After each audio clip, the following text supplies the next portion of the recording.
বৈষম্য বিরোধী কোটা সংস্কার আন্দোলনে উত্তাল দেশ। ইতিমধ্যে আওয়ামী লীগের নেতাকর্মী দেশ ছাড়তে শুরু করছে। ইতিমধ্যে আওয়ামী লীগের অনেক নেতাকর্মী গা ঢাকা দিয়েছেন এবং একজনকে বলতে শোনা যায়, নিজে বাঁচলে বাপের নাম।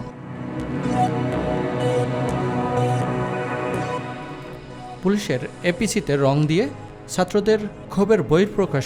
ইতিমধ্যে এই আন্দোলনকে সব শ্রেণী পেশার মানুষ সংহতি জানিয়ে এই আন্দোলনে সামিল হচ্ছে এবং তারা আশাবাদী খুব দ্রুতই মুক্তি মিলবে অপশাসনের। শুক্রবার আবারও পুলিশ আন্দোলনকারী শিক্ষার্থীদের উপরে গুলি ছোড়ে। উত্তরায় ছাত্রলীগ এবং যুবলীগের সশস্ত্র ক্যাডারের সাধারণ ছাত্রছাত্রীদের উপরে গুলি করতে দেখা যায়।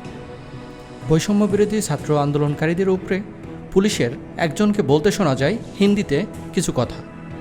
তাহলে ইন্ডিয়ান সশস্ত্র বাহিনীকে এই আন্দোলনকারীদের উপরে গুলি ছুড়ছে?